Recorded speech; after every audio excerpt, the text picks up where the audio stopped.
Pues si puedo comenzar, comienzo para... ¿Les parece bien? Adelante, maestra. Ok, muy bien. Bueno, primero me gustaría como saber un poquito más de ustedes, de los chicos y chicas que están hoy, alumnos. ¿Cuál es su interés en la biodiversidad y por qué están en este programa de medio ambiente de su universidad? Si uno o dos pudieran compartirme.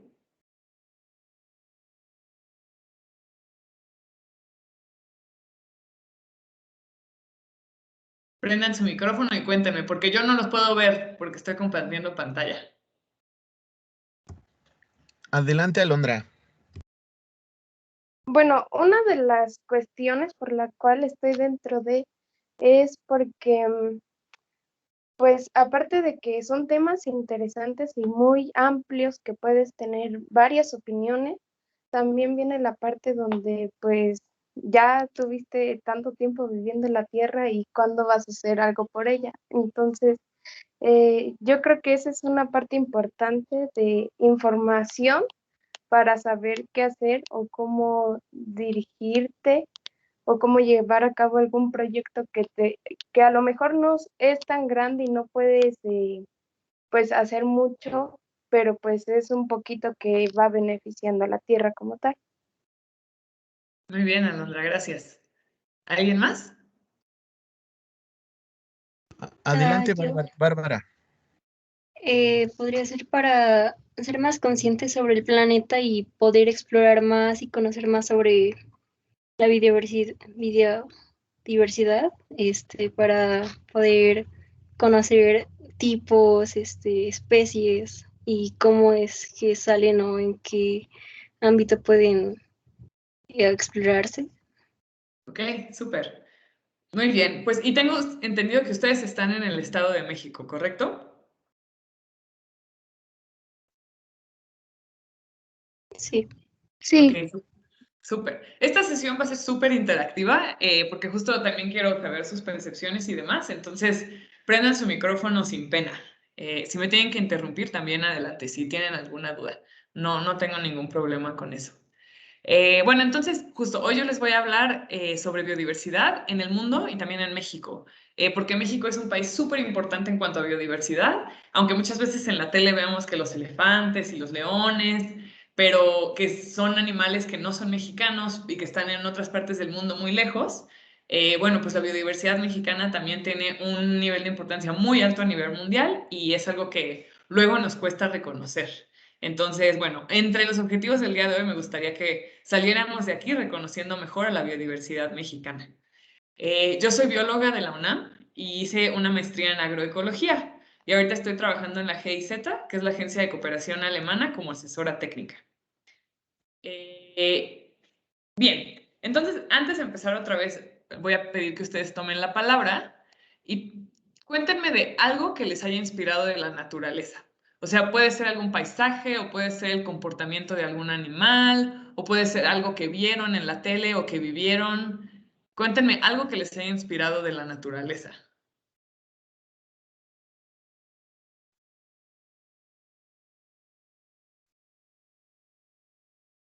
Los atardeceres, ¿Ok? Los atardeceres. ¿Y qué te hacen? ¿Por qué te inspiran los atardeceres?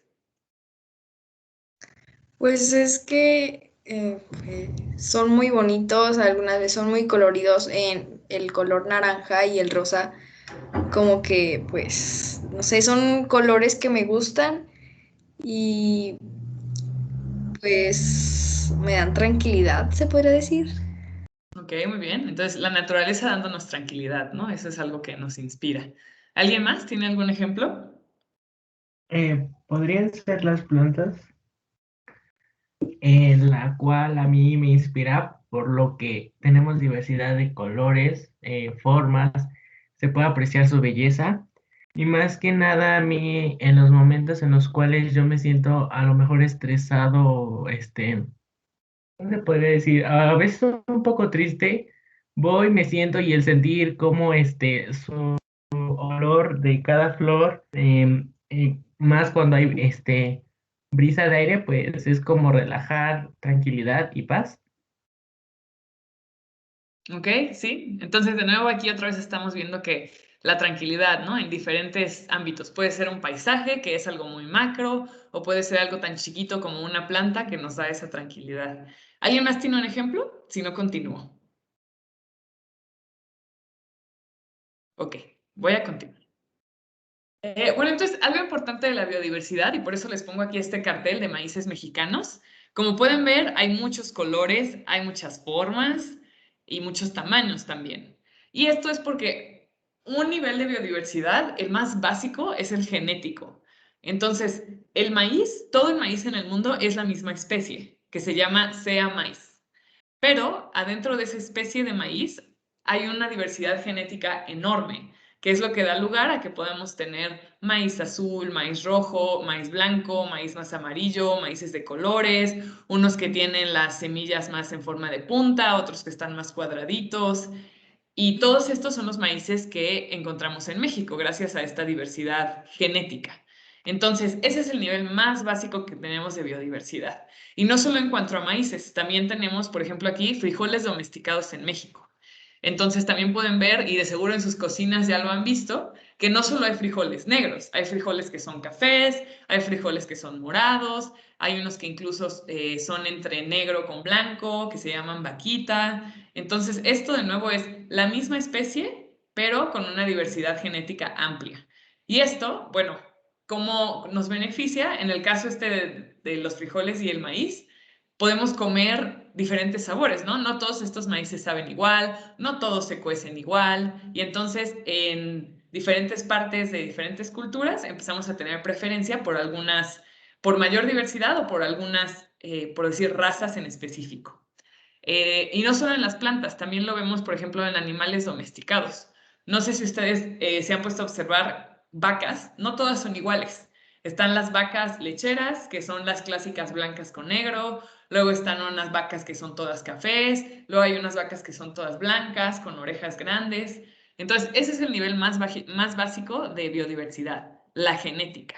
Y si lo que luego llega a pasar, si ustedes ven algún campo agrícola, es que se siembra solo una raza, por decir, un tipo de genética. Y pues si solo favorecemos a un tipo de genética, se pierde biodiversidad en el mundo. Y esto puede llevar a más enfermedades, porque si todos tenemos la misma genética, cuando llega una enfermedad, a todos nos va a dar igual, en lugar de que haya personas que genéticamente sean más fuertes y otras personas que pues tal vez por genética van a sufrir más con la enfermedad. Entonces, por eso es muy importante tener biodiversidad genética en plantas, en animales y entre personas. Ya ven que también por algo no se promueve que se casen entre hermanos, ¿no? Porque entonces se pierde diversidad genética. El siguiente nivel de biodiversidad es uno con el que estamos más familiarizados, que es el de especie. Entonces aquí les pongo dos ejemplos de especies en México. De un lado ven todos los colibríes que podemos encontrar en México. Ya ven que son muchos, ¿no? No sé cuántos hayan podido diferenciar ustedes o tal vez pensaban que todos los colibríes que ven son la misma especie, pero en realidad hay muchos tipos diferentes de colibríes. Y de mariposas también. Bueno, ahí es más fácil diferenciarlas, ¿no? Por el Estado de México, donde ustedes viven, pues pasa la mariposa monarca, que es muy importante a nivel mundial, y hay muchas otras mariposas. Y el último nivel es el nivel de ecosistema. Entonces tenemos el nivel genético, el nivel de especie y el nivel de ecosistema. Y ecosistema es justo como los paisajes, ¿no? Lo que nos comentaban del atardecer. Y aquí otra vez me gustaría que ustedes me contaran cómo es el ecosistema alrededor de ustedes. ¿Qué tipo de plantas hay? ¿Cómo es el clima? Cuéntenme un poquito.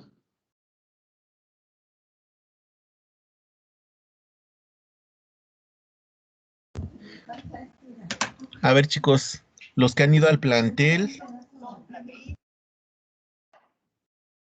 Yo creo que el ecosistema es más como pastizal, porque en diversos lugares se pueden encontrar matas muy grandes de pastos y algunos vienen, no sé, traen como unas tipo plumitas y en otras solo es puro pasto, pero que también tiene su diversa, pues como especie y también en colores son muy diversos. ¿Ok? Muy bien, entonces más como pastizal. Si tú me dices que es más como pastizal, yo me estoy imaginando que probablemente es un lugar un poquito más frío y un poquito más seco. ¿Es correcto? Sí, Muy bien. Súper. Y eso yo más o menos lo sé. Una, porque pues me ha tocado conocer pastizales y dos, porque muchas veces la vegetación de un lugar está asociada con su clima. Entonces, no es coincidencia que en lugares más fríos y más húmedos encontramos bosques de oyamel y en lugares más fríos y más secos encontramos pastizales. ¿Algún otro ecosistema que conozcan, aparte de este que conocen, como el pastizal? Que hayan visto en la tele o que hayan visitado en vacaciones.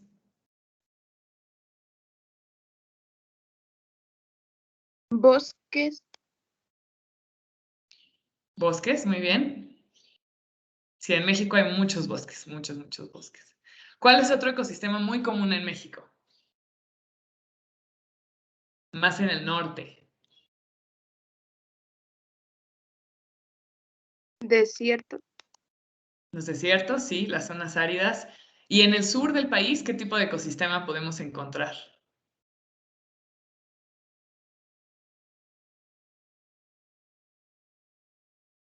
Tropical. Justo, las selvas tropicales. Entonces, en México, ahorita les voy a enseñar cómo México es súper importante a nivel mundial en cuanto a biodiversidad. Se encuentran casi todos los ecosistemas del mundo. Entonces, realmente cualquier ecosistema que podrías encontrar en África, también se va a encontrar en México, con diferentes especies, pero en cuanto a ecosistema, se va a encontrar. Por ejemplo, están las selvas tropicales de México en el sureste y también están las selvas tropicales del Congo, ¿no? En el caso del continente africano. Y en el caso del continente asiático tenemos a las selvas tropicales del sureste de Asia. Entonces, México tiene casi todos los ecosistemas que podemos encontrar en el mundo. El único que no tiene es un ecosistema que se llama taiga, que ese solo se encuentra muy al norte del mundo, cerca de los polos. Muy bien, entonces, a nivel internacional, eh, hay diferentes grupos que intentan proteger la biodiversidad que tenemos. Y nuestra brújula en cuanto a toma de decisiones para proteger la biodiversidad es algo que se llama el Convenio sobre la Diversidad Biológica. Y aquí me gustaría preguntarles si ustedes saben cuál es ¿han escuchado sobre la COP de cambio climático?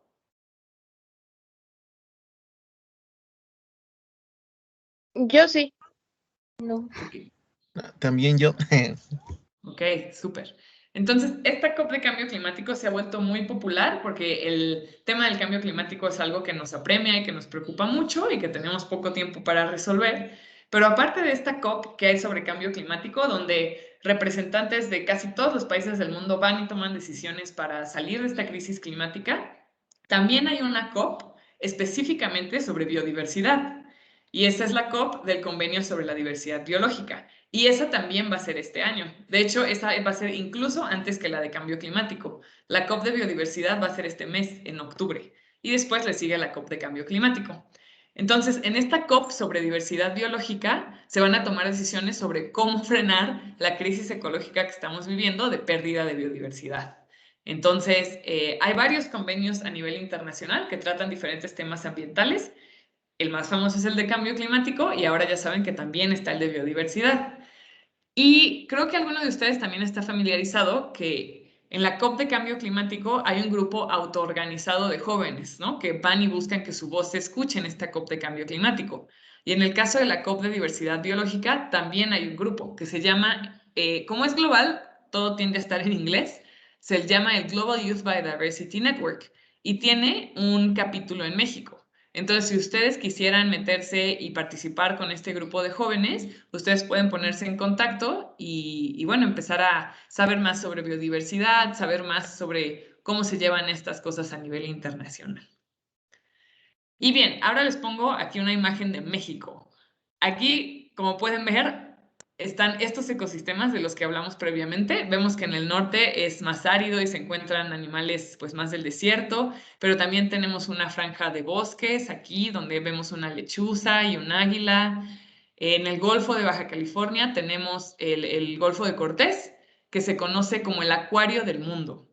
Y se conoce así porque la biodiversidad que hay en el Golfo de Cortés es tan rica que así y ni siquiera fue un mexicano el que le puso así, fue un francés muy famoso que se llama Jacques Cousteau, que estudiaba los océanos, y cuando fue al Golfo de Cortés en México dijo, wow, este lugar no tiene comparación con nada de lo que haya visto, es el acuario del mundo.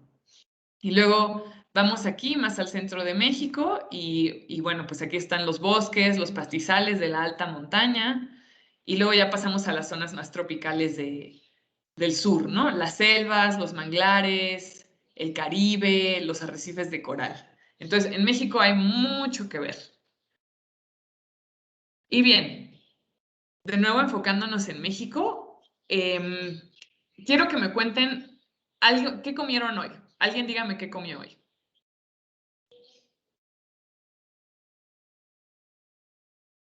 Elotes. Elotes, ¿ok? ¿Qué más? Arroz, Arroz. ¿Y el arroz era blanco o era rojo? blanco. Ok, muy bien. Bueno, como les comenté, de los niveles de biodiversidad está el genético y está el de especie. Bueno, hay países que son muy importantes en cuanto a biodiversidad y son los que se ven aquí. Y particularmente sobre la biodiversidad que nos podemos comer, es decir, todos esos cultivos que nos alimentan, ¿no? Que generan nuestros platillos típicos, etcétera. México, como ven aquí en amarillito, es un centro de origen de muchas plantas que cultivamos para comer. Por ejemplo, el maíz. El maíz lo tiene el mundo gracias a México. Si no fuera por México y las culturas que formaron este país, el resto del mundo no tendría maíz, porque fueron estas culturas que lo domesticaron. No sé si ustedes han visto alguna vez cómo era una planta de maíz antes. Era un pastito, básicamente, con granitos chiquitos. Y fueron las culturas, pues a lo largo de muchos cientos de años, que fueron experimentando con sembrar este pastito e ir seleccionando las que tenían semillas más grandes. Y ahora tenemos toda esta diversidad genética de maíz que compartimos con el mundo. En el caso de Perú, como pueden ver aquí, este puntito café es la papa. Gracias a Perú y a las culturas de Perú es que el mundo tiene la papa. Y si alguna vez ustedes han ido al mercado, verán que no solo hay papa blanca grandota, también hay papas chiquitas, hay papas moradas, hay papas rojas, y esta es la diversidad genética de papa que Perú le dio al mundo. Luego también hablaban aquí del arroz. El arroz, su zona de donde se domesticó fue en China. E igual, no solo hay el arroz blanco que conocemos, hay arroz negro, hay arroz más naranjita, hay arroz café, y todo eso es gracias a las culturas que hubo en China. Y aquí vemos algunos otros lugares, ¿no? Como el norte de África y el sur de Europa, de donde salió el trigo. También tenemos aquí en Etiopía, de donde salió el café. Entonces, realmente, a pesar de que el café parezca algo muy global y sí se cultiva en México, fue gracias a Etiopía que el resto del mundo ahora puede disfrutar del café. La caña de azúcar del sureste de Asia, y así hay muchos ejemplos. México no solo le dimos maíz al mundo, también le dimos frijol, también le dimos calabaza, también le dimos aguacate, camote, cacao, vainilla y amaranto. Entonces, a pesar de que estas cosas para nosotros son muy comunes ahora y para el mundo también, realmente, si no fuera por México y por las culturas que estuvieron en México, el resto del mundo no tendría estas especies que se pueden comer. Y gracias a que somos centro de origen, también es en México donde tenemos la mayor diversidad genética de esto. Entonces, la mayor diversidad genética de calabaza en el mundo está en México. La mayor diversidad genética de aguacate en el mundo está en México, y así. Entonces, bueno, la próxima vez que hablen con alguien del extranjero, le pueden decir qué comiste y alguno de esos ingredientes posiblemente tenga un origen en México. Muy bien, ¿tienen dudas hasta aquí?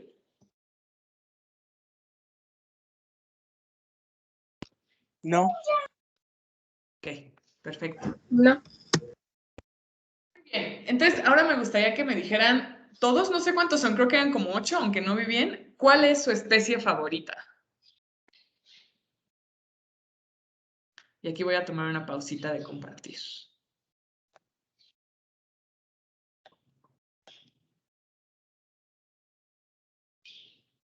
A ver, Delfino, maestro Delfino, cuéntenos cuál es su especie favorita.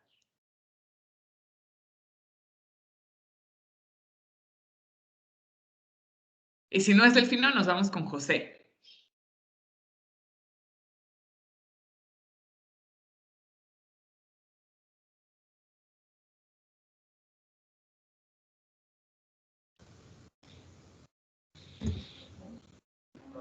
Maestro. Listo, Alfred, perdón. Adelante, maestro. Sí, maestro Delfino, Perdón. la pregunta era, ¿cuál es su especie favorita? Perdón. La especie favorita referente a que mi maestra. Que En el salí mundo, ¿cuál es su especie favorita? al gusto, como sea. No, pues Sí. aquí lo que se da en nuestro México lindo y querido. Maíz. Ok, su especie favorita es el maíz. Pueden ser plantas, animales, hongos, lo que quieran. A ver, voy a ir aleatoriamente aquí. Carlos, ¿cuál es tu especie favorita?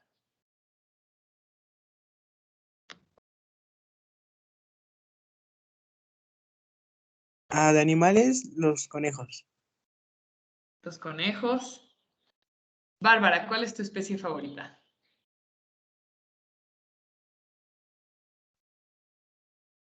Los cactus. Ok. Daira, Daira Cristina, ¿cuál es tu especie favorita?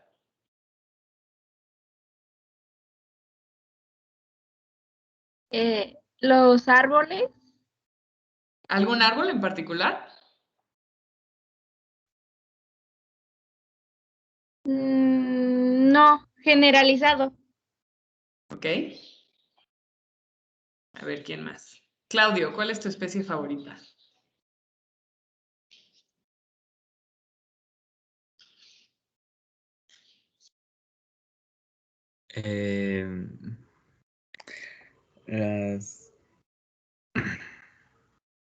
No tengo una favorita. ¿O alguna que te llame la atención, que te venga a la mente? No, la verdad no. Ok. Cielo cristal, ¿cuál es tu especie favorita? Pues me gustan mucho los rosales, están bonitos. Rosales, muy bien. Y le voy a preguntar a una última persona más. América Lilibet, ¿cuál es tu especie favorita?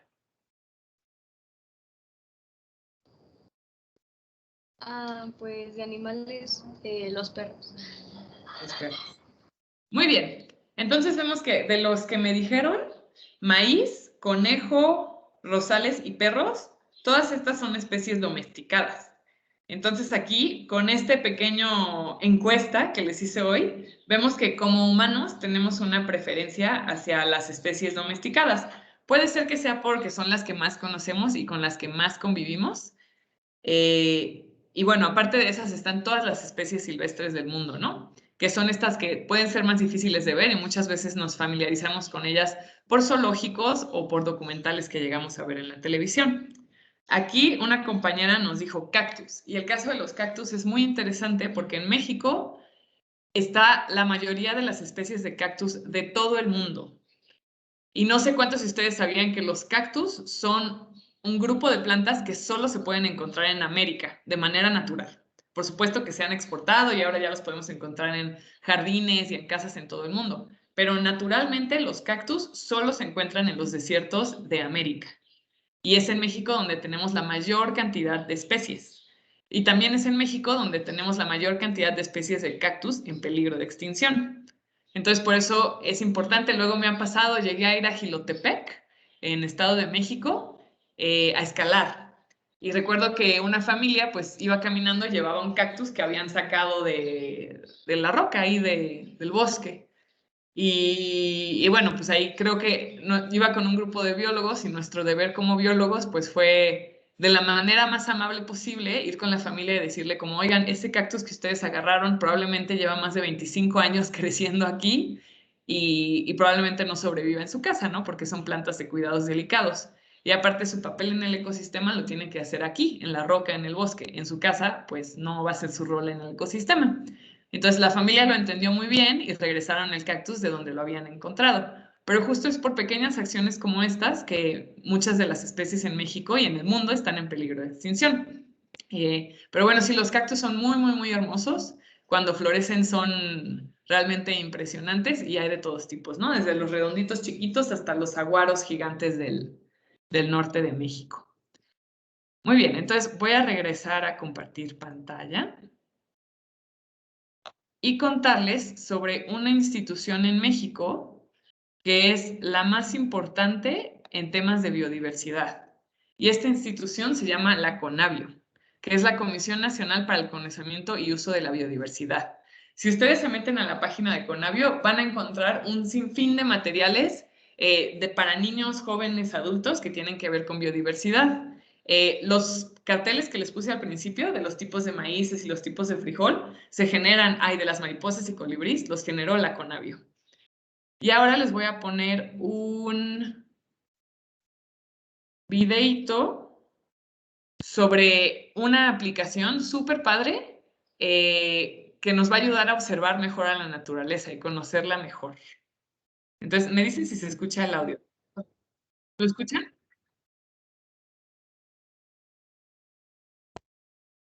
¿Sí escuchan el audio del video? No, profe. Ya sé, es que dejen, me doy acceso a eso. Ahí está. Ok. Entonces, chequen esta app que está bastante buena para saber qué es lo que estamos observando cuando vamos a la naturaleza.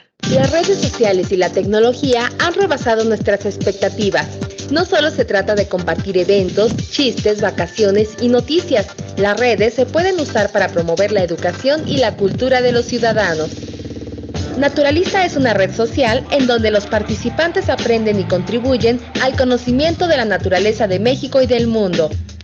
Iniciada hace un par de años, la comunidad de naturalistas en México ha ido creciendo rápidamente y se está generando un gran acervo de observaciones de inmensa importancia. Ya se han acumulado un gran número de observaciones de las especies en riesgo del país. Nos puede ayudar como herramienta de alerta temprana, ya que está registrando la distribución de cientos de especies introducidas de otros continentes. Está contribuyendo a la recopilación de información de fenómenos migratorios como el de la mariposa monarca, que de otra forma sería muy costoso documentar. Se han registrado observaciones sobre especies de importancia para la salud y plagas importantes de cultivos agrícolas y forestales.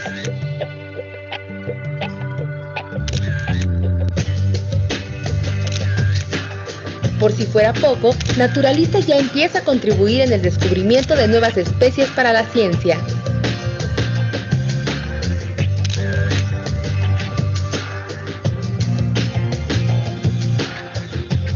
Además de fomentar y beneficiarse de la ciencia ciudadana, Naturalista también es una gran herramienta para el conocimiento y manejo de áreas protegidas, así como complemento indispensable del ecoturismo.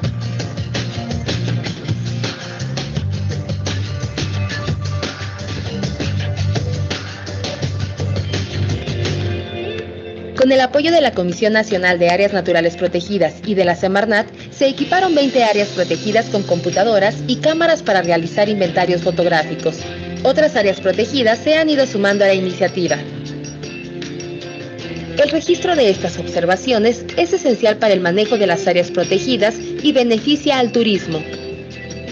También se han creado proyectos en sitios arqueológicos y pueblos mágicos.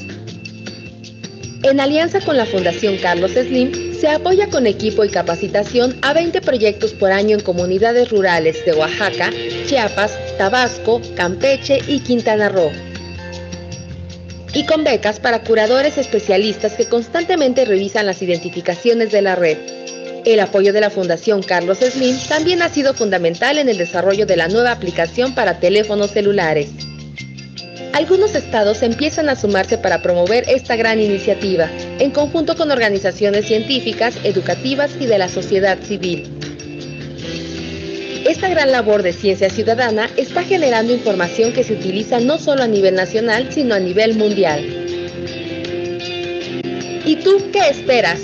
Únete a esta gran red social y ayúdanos a aumentar la apreciación de los seres vivos con los que compartimos en el planeta. Tus observaciones contribuyen a la educación y al conocimiento de la riqueza natural de México y del mundo. Soy Naturalista.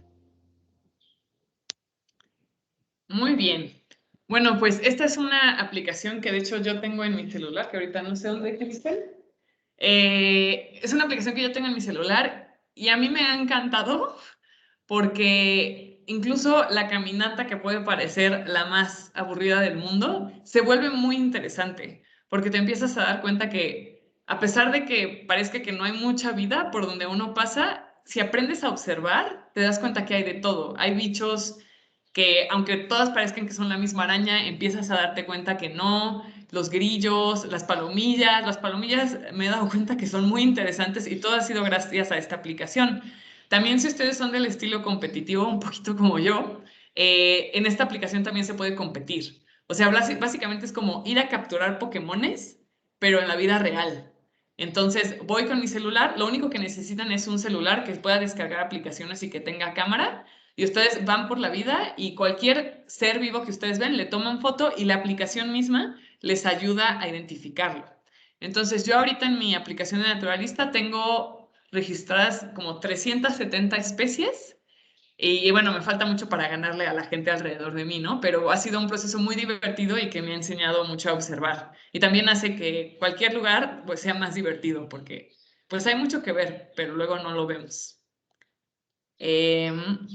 También les quiero mostrar esta página web que se llama Enciclovida.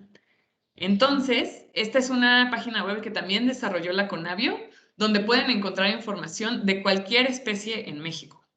Entonces, alguno de ustedes, porfa, abra su micrófono y dígame una especie mexicana. Y incluso si no saben si es mexicana, solo díganme. ¿Ajolote? ¿Cuál? ¿Ajolote? Ok, súper. Entonces aquí, en este buscador, le ponemos ajolote y vemos que aquí me pone el más popular, ¿no? Que es el de Xochimilco, el Ambistoma mexicano. Pero vemos que aquí también hay otra especie de ajolote, que es el Ambistoma dumerili. Y bien, entonces yo le doy aquí en ajolote mexicano y vemos que hay diferentes simbolitos. Entonces, en esta base de datos, yo de manera muy rápida puedo saber diferentes características de esta especie. Y estos simbolitos significan varias cosas. El primero, este del circulito con otro circulito largo adentro, me está diciendo que el ajolote es una especie nativa de México. El siguiente, que es un puntito más cerrado, me dice que es endémica. Ahorita vamos a ver cuál es la diferencia entre nativa y endémica. El siguiente me dice que es una especie en peligro de extinción. Y bueno, también ahorita les voy a hablar que hay diferentes tipos de evaluaciones para saber si una especie está en peligro de extinción. Hay una evaluación mexicana y hay una evaluación global. La que vemos en los zoológicos, si han ido a los zoológicos que luego tienen la plaquita y dice especie vulnerable, amenazada o en peligro de extinción, esa es la evaluación global, que es la lista roja de UICN que ahorita les voy a enseñar. Luego también aquí en verdecito ven que dice apéndice 2. ¿Eso qué significa? Hay otro ente internacional que cuida el tráfico ilegal de especies. Entonces, si aquí dice que el ajolote de Xochimilco está en el apéndice 2, significa que internacionalmente no se puede comerciar a menos que tengas un permiso específico. Y esto sucede porque pues muchas veces abusamos de nuestro consumo de mascotas y empezamos a consumir animales que luego los llevamos a la extinción, ¿no? Por nuestro consumo para el mercado de mascotas. Y el ajolote, pues se ve que es un caso.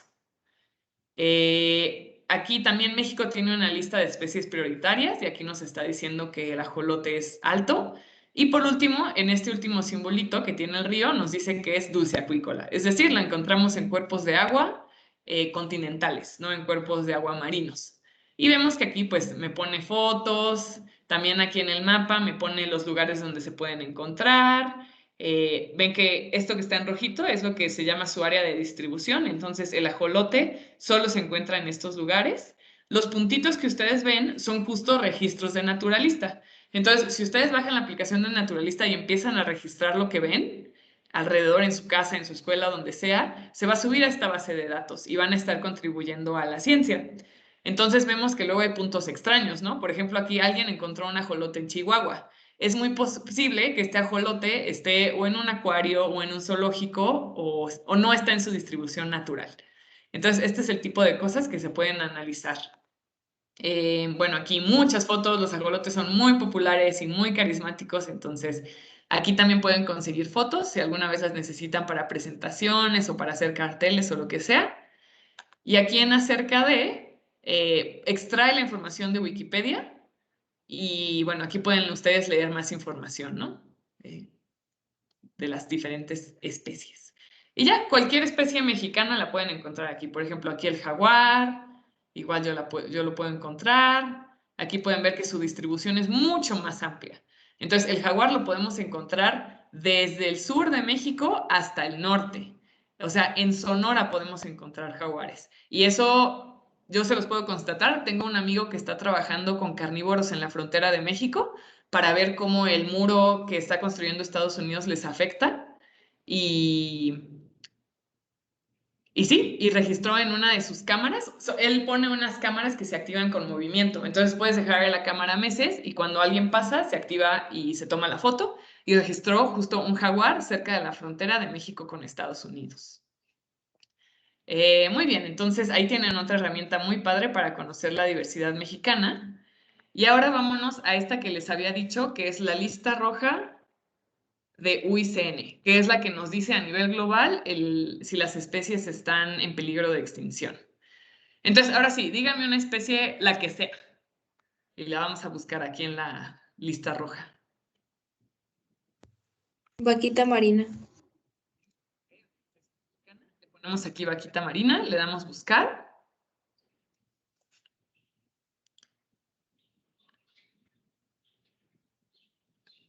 Está cargando.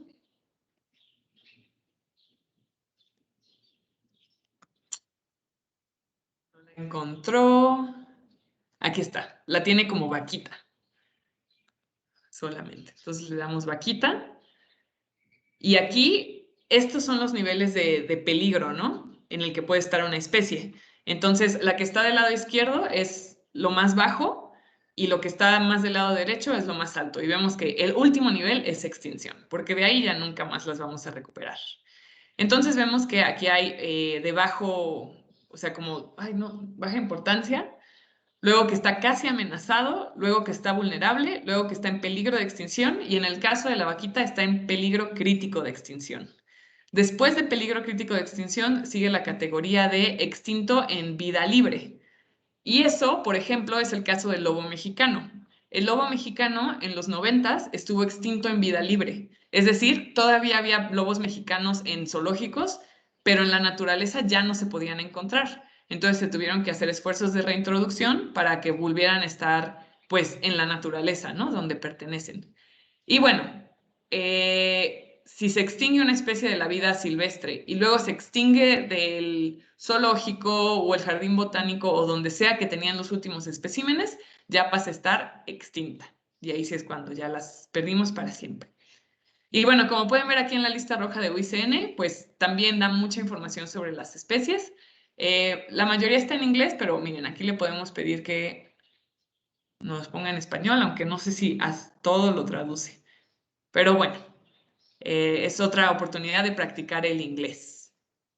Entonces, ahí tienen otra herramienta, la lista roja de UICN. Y a nivel nacional tenemos otra lista que solo evalúa las especies a nivel nacional. Aquí les voy a poner un ejemplo. Vamos a regresar al jaguar. Que el jaguar se encuentra en varios países, no solo en México. Y vamos a ver cómo está categorizado a nivel mundial. Aquí está. Este es Pantera onca. Aquí vemos toda la distribución del jaguar. Vemos que lo podemos encontrar desde el norte de Argentina hasta el norte de México. Y aquí está evaluado a nivel global como casi amenazado, pero todavía no está amenazado. Pero si nos vamos a la lista mexicana, que evalúa la población de jaguares solo en México, ahí, vamos a ver en Enciclovida, la evaluación vamos a ver que es distinta porque solo está considerando México.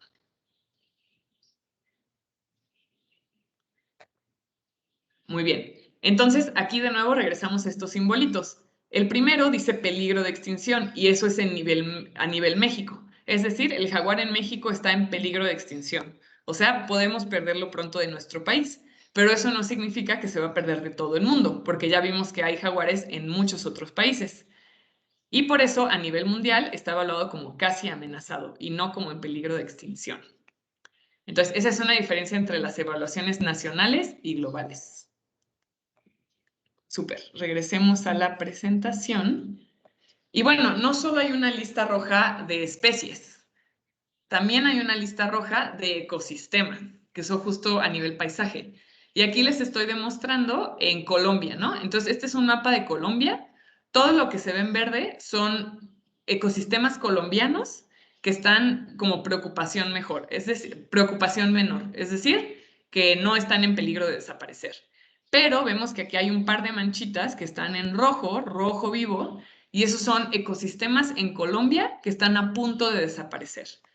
En el caso de México, algunos de nuestros ecosistemas que están a punto de desaparecer son los manglares, por ejemplo. Hay mucha deforestación de manglar para desarrollos turísticos y demás. Y también algo que se llama bosque mesófilo de montaña.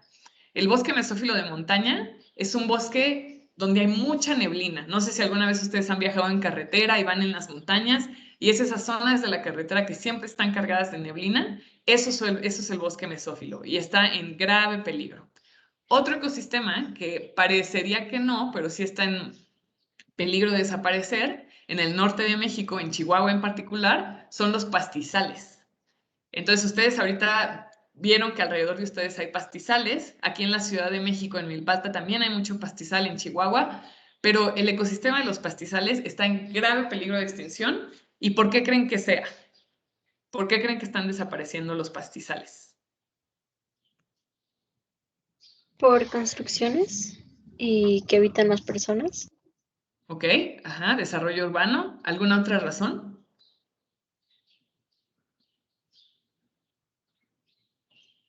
La tala inmoderada. Ok, bueno, en el caso de los pastizales, como no hay árboles, pues ahí no hay mucha tala. No es una de las razones. Incendios. Incendios, sí, esa es una razón. También para que lo sepan como dato, en México más del 90% de los incendios son provocados. Entonces, por eso es muy importante que cuando vayamos a algún área natural no dejemos ni botellas, ni cigarros, ni nada, porque eso es lo que genera la mayoría de los incendios.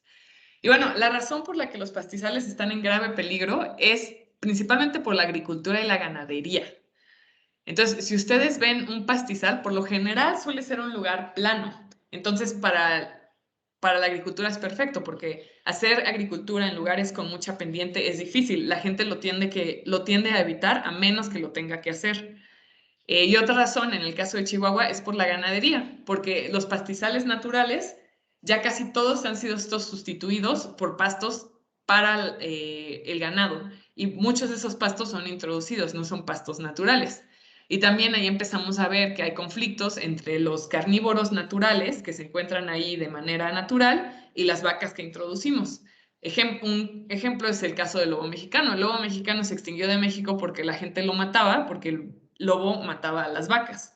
Y es lo mismo que está pasando con el jaguar en el sureste de México. La gente tiene a sus vacas, los jaguares, bueno, las vacas son muy fáciles de cazar, sobre todo si son becerros.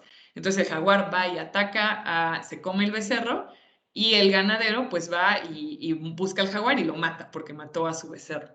Entonces estos conflictos carnívoro, humano, son comunes y es algo en lo que se trabaja mucho para la conservación de estos grandes carnívoros, ¿no? Muy bien, entonces ahora pasamos a las razones por las que estamos perdiendo la biodiversidad. Bueno, para empezar, yo no sé si ustedes sabían que la estamos perdiendo. No sé, ¿qué noticias han escuchado como de este tipo? La tala de árboles en el Amazonas para introducir ganadería dentro de... Así es. Y no solo ganadería, porque algo que mucha gente no sabe es, la mayoría de nuestro ganado, cerdos, pollos, vacas, no se alimentan de pastitos, se alimentan de granos. Y esos granos se tienen que cultivar en algún lugar. Entonces, también mucha de la tala, no solo en el Amazonas, también en México de selvas tropicales, es para sembrar granos, para sembrar soya, para sembrar maíz. y que este maíz luego se le va a alimentar al ganado. Entonces ahí es como un doble ataque que estamos haciendo en los bosques y selvas, quitando los bosques para poner vacas y también quitando los bosques para poner granos que luego van a alimentar a los cerdos, a los pollos y demás. Entonces sí, esa es una razón. ¿Qué otras noticias han escuchado?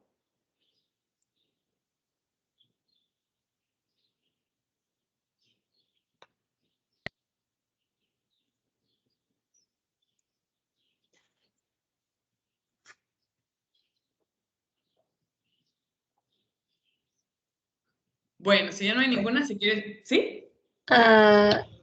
Una que gracias a la pandemia había unas especies que habían salido, pero que también ha habido más contaminación por los cubrebocas.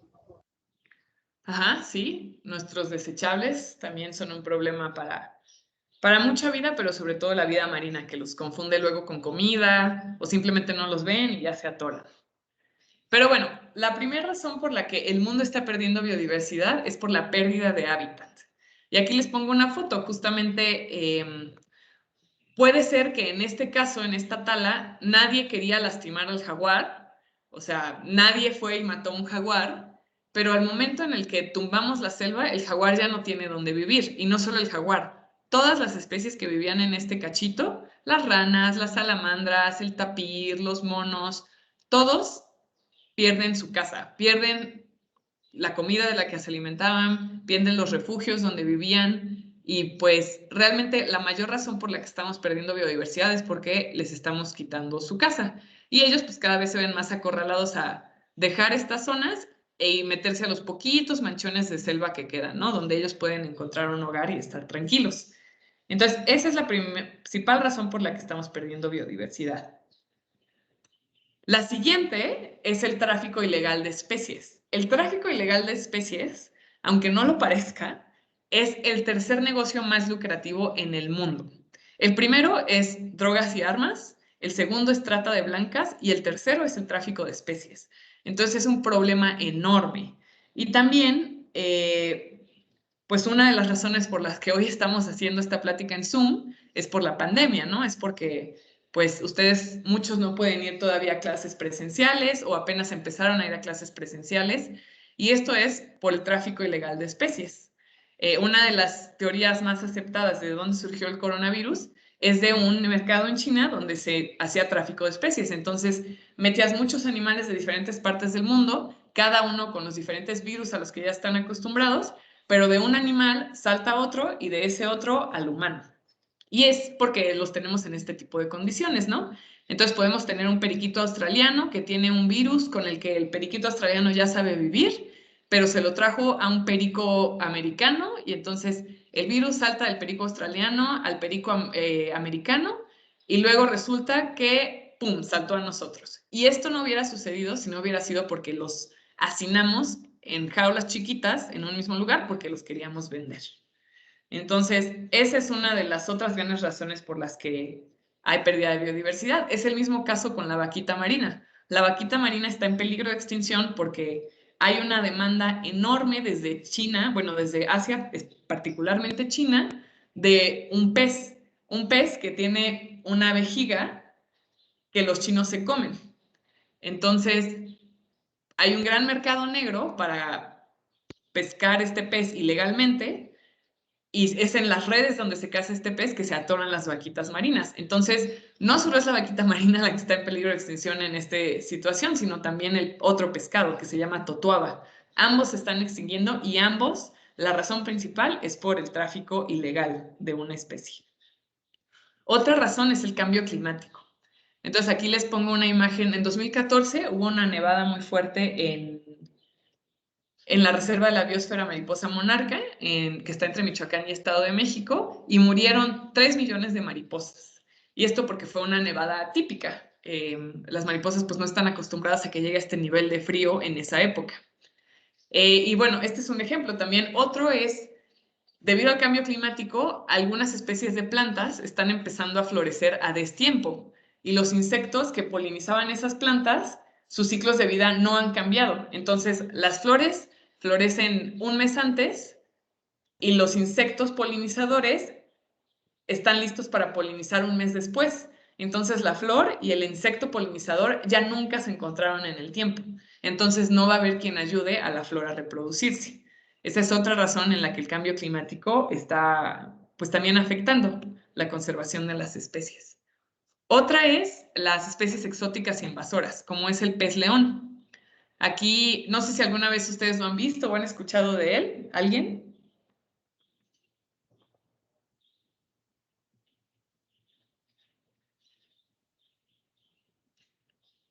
Bueno, si no lo han escuchado, este pez es nativo de Asia.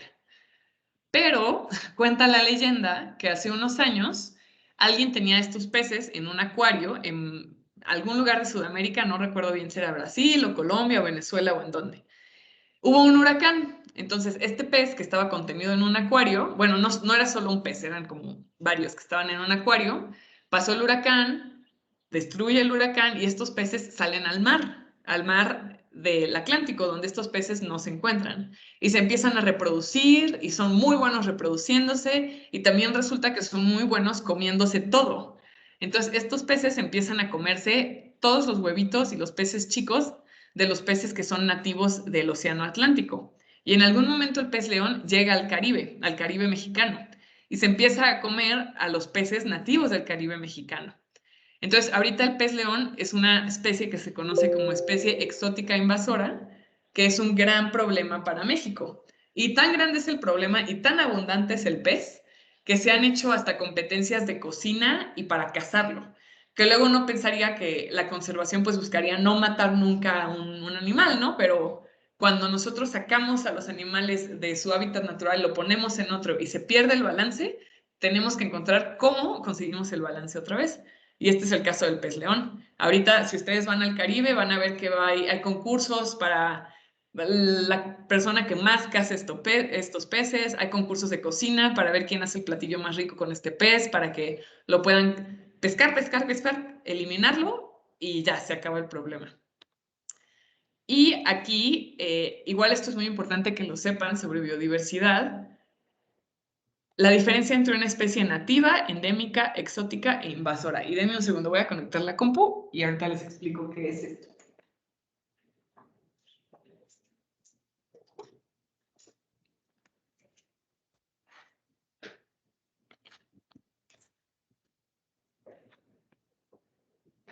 Muy bien, empecemos con las nativas. El jaguar es una especie nativa de México. ¿Qué dicen?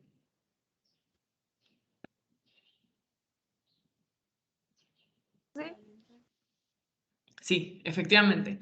¿Por qué? Porque naturalmente lo encontramos en México. Luego hay otro tipo de especies que son endémicas. Y aquí es también alguien que mencionaba los cactus. Los cactus son muy importantes. La mayoría de los cactus que encontramos en México son endémicos. Es decir, no se encuentran en ningún otro país más que en México. Y en el caso de algunos, no se encuentran en ningún otro estado. Por ejemplo, yo estudié un cactus que solo se encuentra en Querétaro y solo se encuentra en 10 lugares diferentes en Querétaro. Es decir, si perdemos esos 10 lugares, el cactus se pierde en todo el planeta porque solo lo podemos encontrar ahí, que es justamente el caso del ajolote mexicano. El ajolote mexicano solo se puede encontrar en los cuerpos de agua de la Ciudad de México y, bueno, esquina con el Estado de México del lado este. Luego están las especies exóticas. Esas son las que nosotros, como en el caso del pez león, ¿no? Que originalmente es asiático, pero alguien lo agarró y lo trajo aquí a América. El gato, por ejemplo, justo es una especie exótica. Los gatos no son nativos de América. Los gatos son nativos del viejo continente, ¿no? Asia, Europa y África. Ahí es donde podemos encontrar gatos naturalmente. Pero bueno, ahora ya están en todo el mundo. Ojo, que aquí que una especie sea exótica no significa que sea invasora. Por ejemplo, otra especie exótica son las abejas que producen miel. La especie en particular Apis mellifera. Esa es una especie de Europa que se introdujo a México y, bueno, a muchas otras partes del mundo para que se pueda, pues, tener estas colmenas y producir miel, pero no es una especie nativa, es una especie exótica. Sin embargo, no es invasora hasta que, mientras no cause un problema, no es invasora, solo es exótica. Y ahora sí, la última categoría son las especies invasoras. Esas son las que son exóticas, vienen de otro lugar y aparte causan problemas. El caso aquí que ponen es el de la rata negra en las Islas Marías. En las Islas Marías no había rata negra, se metió la rata negra y la rata negra empezó a destruir lo que naturalmente estaba ahí y por eso se conoce como invasora. Muy bien, pues para ir cerrando, igual ahorita me encantaría escuchar sus dudas y si quieren saber más, les quiero enseñar, hay una lista de países megadiversos, es decir, los países que tienen más biodiversidad en todo el mundo. Y a ver, quiero que adivinen cuáles son, los top 10.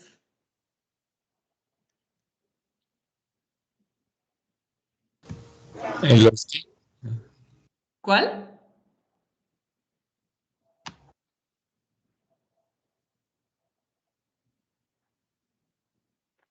Brasil. Brasil, ok. Brasil efectivamente es uno de ellos. ¿Cuál otro? México. México es uno de ellos. ¿Cuál otro? Creo que era Perú, algo así. Ajá, Perú. ¿Quién más? ¿Quién más? África. China. Sudáfrica, China. Canadá. Canadá no, fíjate. A pesar de ser muy grande, no lo es, pero Estados Unidos sí. China. China. Y miren, Colombia. aquí está. ¿Cuál? Colombia. Colombia también. Sí, muchos países de América, como pueden ver. Y bueno, aquí les pongo la lista. El número 11 es Venezuela. El número 10 es los Estados Unidos. El número 9 es India. El número 8 es Ecuador. El número 7 es Australia. El número 6 es México. El número 5 es Perú. El número 4 es China. El número 2 es Colombia. Y el número 1... esperen. Bueno, al parecer el lugar 2 se disputa entre Colombia e Indonesia. Entonces, Maestra, ¿sí? Maestra, una disculpa, perdón que le interrumpa, ¿puede dar un minuto de cierre? Es que los niños ya tenían clase. Ay, perdón. Ok, sí, entonces nada más les pongo este video para cerrar. Bueno, son 4 minutos, supongo que no hay tanto tiempo. ¿Se les puede poner o ya cerramos? Chicos, ¿sí se les pueden poner? De hecho, le avisamos a la profa que estábamos en esta plática y dijo que le avisáramos cuando terminara. Ah, vale, entonces, adelante, maestra Vania. Súper, entonces ya vamos cerrando. Y bueno, el número 1 es Brasil, como dijeron. Y también a la persona que dijo que le gustaban los árboles, un dato curioso es que México es el país con más diversidad de pinos. Entonces, muchas veces cuando pensamos en pinos, pensamos justamente en Canadá o Europa, donde hay muchos bosques con coníferas, pero no hay tantas especies. En México es donde tenemos la mayor cantidad de especies de pinos. Muy bien, entonces les pongo un último video para cerrar y veamos lo bonito que es la diversidad en México.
Pues ya con eso se llevan una probadita de todo lo que pueden encontrar en México. Todo lo que vieron en ese video son especies de México. Y bien, pues si no tienen dudas, me despido y estaríamos finalizando. Gracias. Chicos, dos alumnos de su grupo, excepto Alondra, que quieran hacer un comentario de 1 minuto o de menos para darle cierre a la actividad tan interesante. Créanme que es una de las ponencias que creo yo que ha sido muy enriquecedora, porque la maestra Vania conoce mucho del tema, maneja más que excelente. Entonces, dos alumnos que quieran participar, por favor.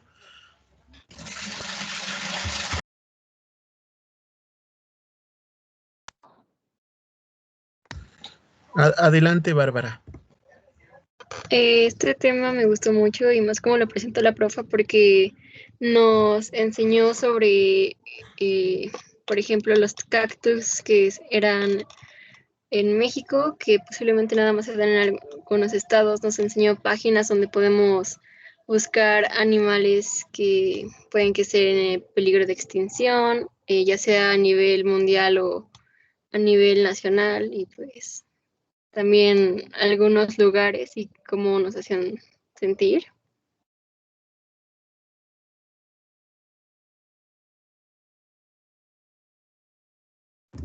Carlos, adelante, hijo. Pues a mí realmente me pareció muy interesante, y además yo creo que de interesante, muy importante este tema, ya que hoy en día pues los humanos hemos estado destruyendo muchas cosas tanto en la flora y fauna. Entonces nosotros mismos a veces, o sea, somos conscientes de lo que hacemos, pero a veces no razonamos, no tenemos la gran capacidad que pasa más allá del hecho de la tala de árboles, de quemar basura, que a lo mejor no estamos, ¿cómo podría decir? Que estamos destruyendo nosotros mismos a nuestro planeta y perjudicando en tanto la flora y la fauna. Entonces es un tema muy interesante, abarca mucho, la cual es uno de los que pues sí, para mí considero muy importante, para que como uno, como persona, aprenda a tener conciencia y a cuidar de lo que tiene, ¿no? Porque pues como decía la maestra, México es rico en biodiversidad. Entonces pues es un tema muy extenso a tratar, y pues yo creo que es uno de los más importantes e interesantes. Qué bien, pues me da gusto. Ya, ahora ya saben cuáles son todas esas herramientas que tienen para seguir explorando. Gracias, chicos. Entonces, déjenme, les comparto mi pantalla. Vamos a hacer la entrega simbólica de manera virtual de la constancia de la maestra Vania. Ahorita, por el momento, yo creo que se la vamos a mandar por correo electrónico. Déjenme la comparto. Aquí está, vamos a darle rotar. Ahí está. Ya está firmada por nuestro señor director, el doctor en Tecnología e Innovación Educativa, Francisco Octavio Colín Plata. Otorga la presente constancia a la maestra en Ciencias, Vania Olmos Lau, por su participación como ponente en la conferencia virtual La biodiversidad en el mundo y en México, llevado a cabo en la plataforma de Microsoft Teams para nuestra comunidad, plantel Isidro Fabel Alfara, Tlacomulco, México, hoy 4 de octubre del 2021. Y ya para cerrar, maestra, le comentamos que la matrícula actual de la escuela es de 1,121 alumnos. Solamente un grupo de 40 chicos está en su clase. Imagínense el universo que tenemos de población. Chicos, muchas gracias. Maestra, muchas gracias. Le voy a compartir el archivo a Alondra, para que le haga llegar por correo electrónico su constancia. Y sin más, ahora sí, ahora sí, despedida, y conclusión de la actividad. Muchas gracias por su participación, maestra. No, pues muchas gracias a ustedes por el interés en el tema y cuando gusten. estoy a disposición. Gracias, maestra. Entonces, damos por terminado. Voy a pausar la grabación. Hasta luego, chicos. Bonita tarde. Maestra, excelente tarde.